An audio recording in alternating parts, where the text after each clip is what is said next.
Hello everyone, and welcome to another episode of 300 Seconds of Science. My name is Ella Mitchell, and today we're going to learn about the biology of the Xenomorph.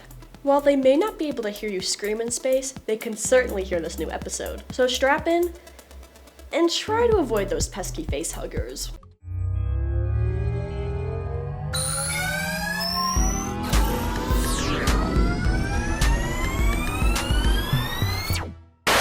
The Xenomorph is the beloved baddie from the Alien franchise. Described as the perfect organism, this frightening foe is armed with high intelligence, acidic blood, and even 2 pairs of jaws.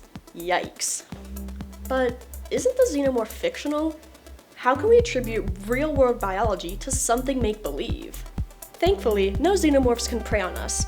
However, through the many films, comic books, and games, we have a good grasp on how the Xenomorph may behave in the real world, thanks to entomology.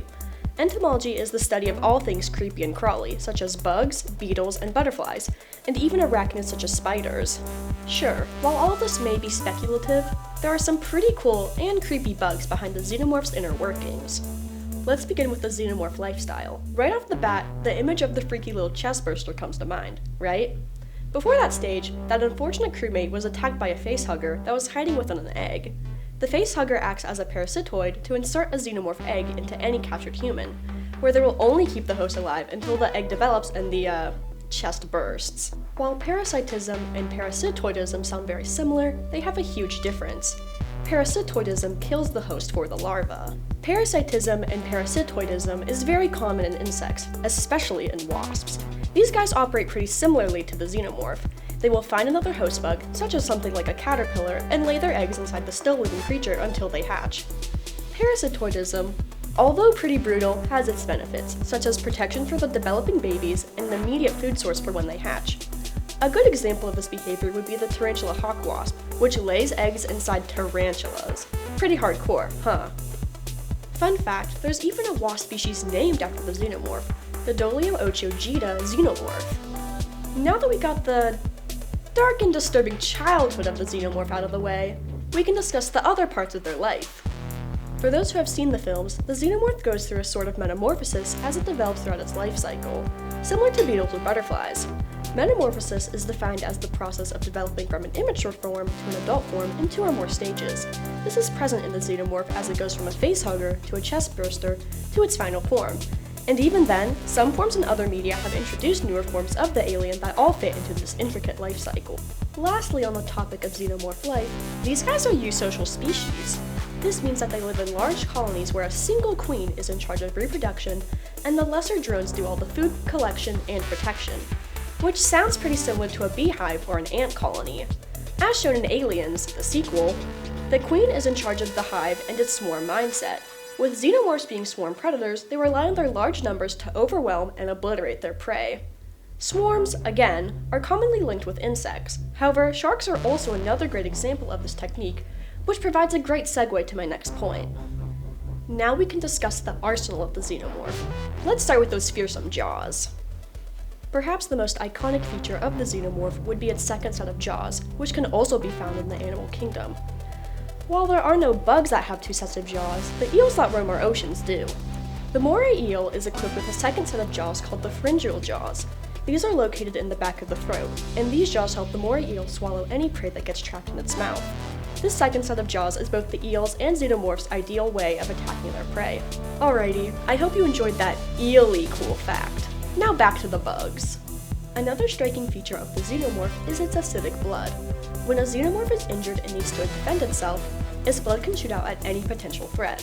This blood can rip through metallic walls as if they were made of flimsy cardboard. While not as extreme as the xenomorph, some insects also use their bodies as defense mechanisms. A good example of this would be the beloved monarch butterfly, whose caterpillars turn their bodies toxic by eating milkweed plants. When a predator, such as a bird, eats the caterpillar, they taste the toxic plant and quickly learn to never eat that same species again, thus protecting future generations of monarch caterpillars from being made into a bird's dinner. Another striking feature of the xenomorph is its long tail with a barb at the end of it, which can relate to the arachnid known as the scorpion.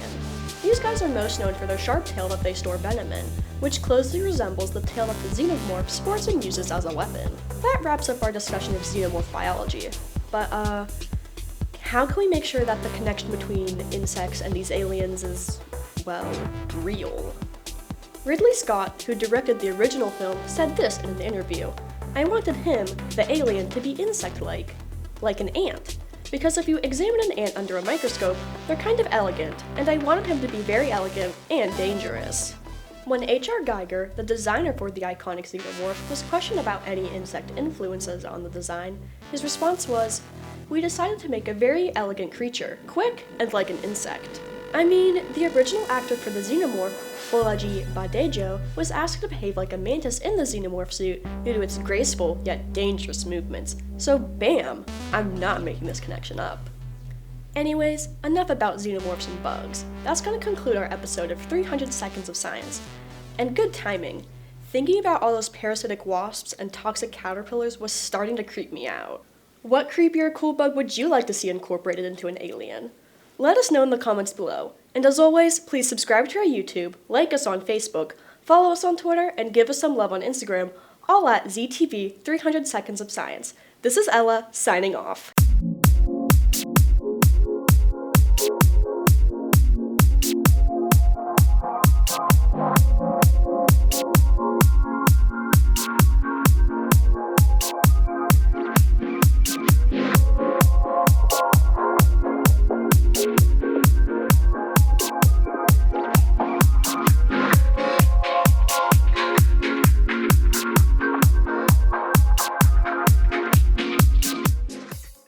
This program was produced by ZTV at the University of Akron. Do you want to gain experience in video production, professional social media, or working with real clients? Visit the UA School of Communications online or follow us on social media to learn more. ZTV, make media, make a difference.